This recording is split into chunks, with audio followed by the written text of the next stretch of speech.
네, 얼마 전 교육부의 학교폭력 실태조사 결과 응답자 중 1.9%가 피해 경험이 있다고 답했습니다. 10년 사이에 가장 높은 수치였는데요. 지역의 사정 역시 크게 다르지는 않았습니다. 네, 관련 소식을 이세진 기자 화상 연결해서 이야기 나눠보겠습니다.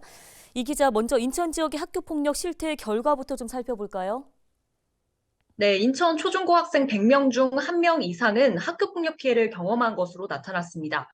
인천시 교육청이 전문기관에 의뢰해 지난 4월부터 한 달 동안 온라인 설문조사한 결과 응답자 18만 명 가운데 1.6%인 2,900명이 학교폭력을 당한 경험이 있다고 답했습니다. 한 해 전에 유사 방식으로 조사했을 때보다 400명 가까이 늘어난 수치인데요. 올해 피해 응답률은 전국 평균 1.9%보다는 낮았습니다. 예, 지금 전반적으로 살펴봤는데 좀 더 구체적으로 좀 들어가 볼까요? 네, 인천에서 학교폭력 피해를 당했다고 답한 경우는 초등학생 군에서 가장 많았습니다.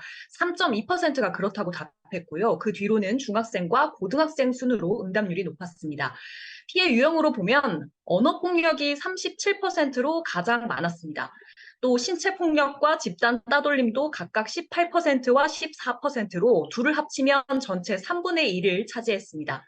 지난해와 비교하면 신체 폭력과 집단 따돌림 이 두 항목은 전체에서 차지하는 비율이 20%대에서 30%대로 늘어난 겁니다.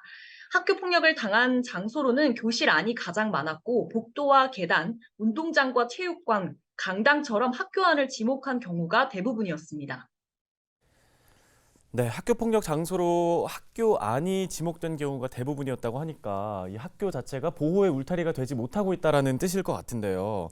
교육청과 학교 차원에서의 어떤 대응책들은 없는 건가요?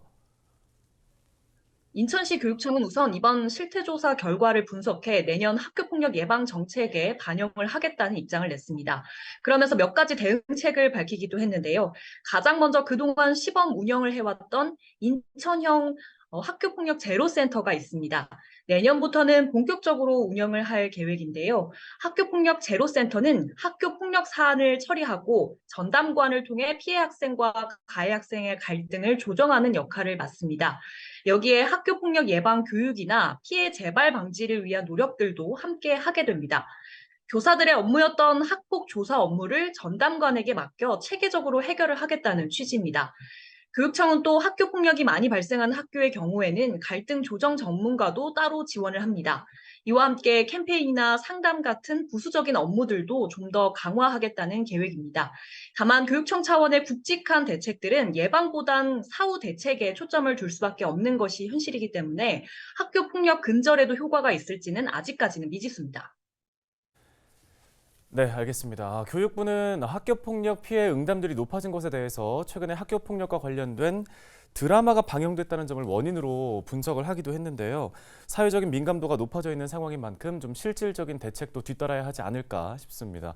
오늘 소식은 여기까지 듣겠습니다. 보도국 이세진 기자였습니다.